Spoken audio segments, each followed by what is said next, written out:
Disease X ఈ మాటే ప్రపంచాన్ని వణికిస్తోంది. కోవిడ్-19 కంటే ఇది భయంకరంగా ఉండబోతుందని చెప్పి నిపుణులు చెప్తున్నారు. WHO ఎక్స్పర్ట్స్ ప్రకారం డిసీజ్ ఎక్స్ అనేది ఒక సైన్స్ ఫిక్షన్ కాదు. ప్రపంచం దీనికి తయారై ఉండాలి, లేకపోతే మనం దారుణాలు చూడబోతున్నాం అంటున్నారు. రీసెంట్గా యూకేలో వ్యాక్సిన్ టాస్క్ ఫోర్స్ వాళ్ళు ఈ డిసీజ్ ఎక్స్ రాబోతోంది, ప్రపంచంలో అందరూ సిద్ధంగా ఉండాలని చెప్తున్నారు. మనం చూసాం కోవిడ్-19 విషయం చూస్తే కనుక ప్రపంచవ్యాప్తంగా కోవిడ్-19 700 మిలియన్ల మందిని ఇన్ఫెక్ట్ చేసింది. డెత్ టోల్ 6.9 మిలియన్స్ WHO ప్రకారం.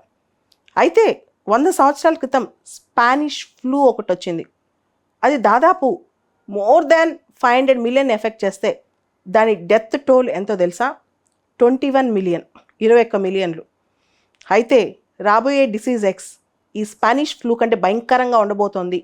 దాదాపు చాలామంది, అంటే వీళ్ళు చెప్పిన ప్రకారం, అంటే లోయెస్ట్ ఎస్టిమేట్స్ అయితే 50 మిలియన్ల మంది రాబోయే డిసీజ్ ఎక్స్ వల్ల చనిపోబోతున్నారని చెప్తున్నారు. అయితే ఇక్కడ మనం అర్థం చేసుకోవాల్సిన విషయం, నోబెల్ ప్రైజ్ విన్నర్ ఒక ఆయన ఉన్నారు, ఫ్రాంక్ బర్నెట్ అని చెప్పి. ఆయన నోబెల్ ప్రైజ్ ఇన్ ఇమ్యూనాలజీలో నోబెల్ ప్రైజ్ వచ్చింది ఆయనకి. ఆయన ఒక మాట అన్నారు, స్పానిష్ ఫ్లూ అఫీషియల్ ఎస్టిమేట్స్ ప్రకారం 21 మిలియన్ మంది చనిపోయారు. కానీ కరెక్ట్గా ఆలోచిస్తే కనుక స్పానిష్ ఫ్లూలో 50 మిలియన్ల మంది చనిపోయారు. అయితే స్పానిష్ ఫ్లూ 100 సంవత్సరాల క్రితం వచ్చింది. ఇప్పుడున్న జనాభాతో పోలిస్తే అప్పటి జనాభా కేవలం 28%. ఇప్పుడు కనుక డిసీజ్ ఎక్స్ వస్తే కనుక మనం కనుక కరెక్ట్గా అర్థం చేసుకుంటే దాదాపు 150-160 మిలియన్ల నుంచి 375 మిలియన్ల వరకు జనం చనిపోయే అవకాశం ఉంది. ఇది యావరేజ్ ఎస్టిమేట్ అనమాట. అంత భయంకరంగా డిసీజ్ ఎక్స్ ప్రబలబోతోంది. దీనికి ప్యాథోజన్ ఏదైనా అయి ఉండొచ్చు. అది ఒక ఫంగస్ అయి ఉండొచ్చు, బ్యాక్టీరియా అయి ఉండొచ్చు, వైరస్ అయి ఉండొచ్చు.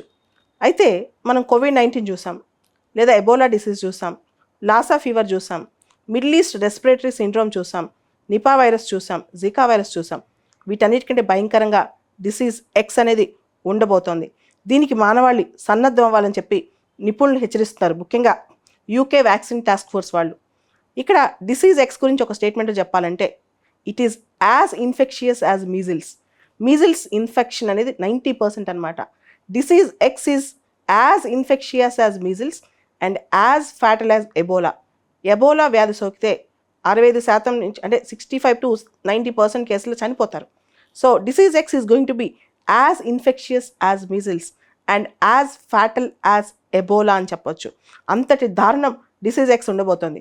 అది న్యాచురల్గా వస్తుందా, అంటే ఒక ఫ్రూట్ బ్యాట్ ద్వారా కానీ, లేదా బ్యాక్టీరియా కానీ, ఫంగస్ కానీ, లేదా ల్యాబొరేటరీలో ఏదైనా వ్యాక్సిన్ ట్రయల్స్లో యాక్సిడెంట్గా వస్తుందా, లేదా బయోటెర్రరిస్ట్ రూపంలో వస్తుందా, ఎవ్వరూ చెప్పలేరు.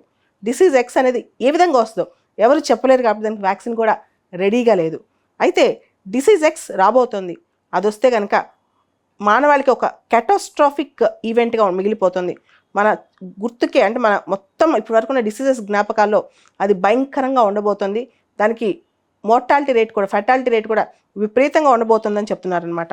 స్పానిష్ ఫ్లూ అప్పట్లోనే కేవలం అంటే 500 మిలియన్ ఇన్ఫెక్షన్స్ వచ్చి దగ్గర 50 మిలియన్ల మందిని తీసుకెళ్ళిపోయింది అనమాట. కానీ డిసీజ్ ఎక్స్ అనేది ఇది ఒక సైంటిఫిక్ ఫిక్షన్ కాదు. అండ్ అది జ్యూనోటిక్స్ డిసీజ్ అవుతుందో, వైరల్ డిసీజ్ అవుతుందో, ఫంగల్ డిసీజ్ అవుతుందో, బయోటెర్రరిజం వల్ల వస్తుందో, లేదా ఎప్పుడైనా స్టార్ట్ అయి ఉండొచ్చు కూడా, ఆల్రెడీ ఉండి అది ఇంకా ఇన్యాక్టివ్ స్టేట్లో ఉండొచ్చు, రెప్లికేట్ అవుతూ ఉండొచ్చు, మనం మాట్లాడుకునే టైంలో వస్తూ ఉండొచ్చు. అది ఎట్లా ఉంటుందో తెలీదు, ఏ రోజు బయటకు వస్తుందో కూడా తెలియదు అనమాట. కానీ మానవాళికి మాత్రం ఈ ముప్పు విపరీతంగా ముంచి ఉంది అని అంటున్నారు. కొన్నిసార్లు మనం గమనిస్తే మార్బర్గ్, ఫ్రాంక్ఫర్ట్ 1960s, 1970s అక్కడ కొన్ని డిసీజెస్ వచ్చాయి, ల్యాబొరేటరీ అవుట్ బ్రేక్స్ నుంచి వచ్చాయి అనమాట. అట్లా డిసీజెస్ రావచ్చు, లేదా ఒక ప్రాంతం నుంచి ఇంకో ప్రాంతం ట్రావెల్ అయ్యేటప్పుడు స్ప్రెడ్ అయ్యి కూడా అది రెప్లికేట్ అవ్వచ్చు. అసలు మనం దానికి కారణాలు చెప్పలేని పరిస్థితి అనమాట. దానికి ఎంత మిలియన్ డెత్స్ ఉంటే కూడా అర్థం కాని పరిస్థితి, లేదా అన్సానిటరీ కండిషన్స్ కూడా వచ్చే అవకాశం ఉండొచ్చు. ఓవర్ క్రౌడింగ్, ఒకటే ప్రాంతంలో చాలా జనాభా ఉండటం వల్ల వచ్చే అవకాశం ఉండొచ్చు. మొత్తానికి మాత్రం World Health Organization, UK vaccine task force వీళ్ళందరూ కూడా దీనికి రెడీ అవ్వమని చెప్తున్నారు. దాంతోపాటు భారతదేశం డిసీజ్ ఎక్స్కు ఎలా సన్నద్ధమవుదో మనం వేచి చూడాలి. ఇప్పుడు ఈ డిసీజ్ ఎక్స్ను ఎదుర్కోవాలంటే ఏం చేయాలి, మానవులుగా మనం ఏం చేయాలి? అన్హైజీనిక్ కండిషన్స్, అన్సానిటరీ కండిషన్స్ నుంచి దూరంగా ఉండాలి.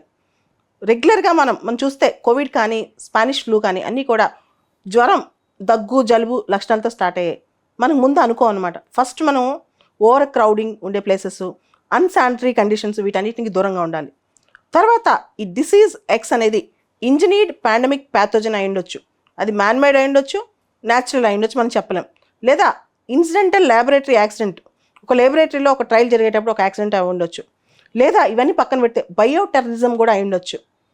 ఇవన్నీ కాకపోతే మొత్తానికి మనం ఎపిడెమియాలజికల్ ట్రయడ్ అంటాం కదా, ఒక డిసీజ్ రావడానికి చాలా కారణాలు ఉంటాయి. ముఖ్యంగా ఒక ప్యాథోజన్, అది వైరస్ కావచ్చు, బ్యాక్టీరియా కావచ్చు, ఫంగస్ కావచ్చు, ఇవన్నీ స్ప్రెడ్ అవడానికి చాలా కారణాలు ఉంటాయి. ముఖ్యంగా ఇక్కడ ఎన్విరాన్మెంట్, మనం నిపా, ఎబోలా చూస్తే మనం ఎన్విరాన్మెంట్తో మనం ఆడుకునే ఆటలు, అంటే మనిషి ఎన్విరాన్మెంట్ని సరిగా ట్రీట్ చేయకపోవడం వల్ల, మ్యాన్ ఎనిమల్ కాన్ఫ్లిక్ట్ వల్ల, మనుషులు ఎన్విరాన్మెంట్లోకి వెళ్ళటం లేదా వాటిని డిస్టర్బ్ చేయడం లేదా అవొచ్చి మందాల్లోకి రావడం వల్ల మనం రకరకాల వైరస్లు చూసాం.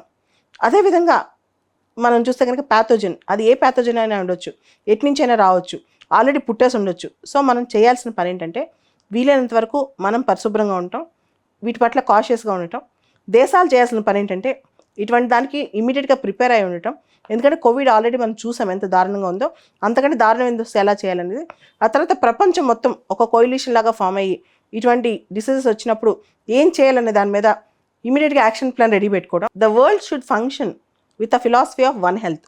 వన్ హెల్త్ అంటే మ్యాన్, హ్యూమన్ ఎన్విరాన్మెంట్ అంటే మనిషి, జంతువులు, రకరకాల ఎనిమల్స్, తర్వాత ఎన్విరాన్మెంట్, ఈ మూడింటిని కలిసికట్టుగా ప్రొటెక్ట్ చేసుకునే సిస్టమ్స్ మనం ఇప్పుడు డెవలప్ చేసుకోకపోతే మాత్రం డిసీజ్ ఎక్స్ బార్ నుంచి మనం తప్పించుకోలేం.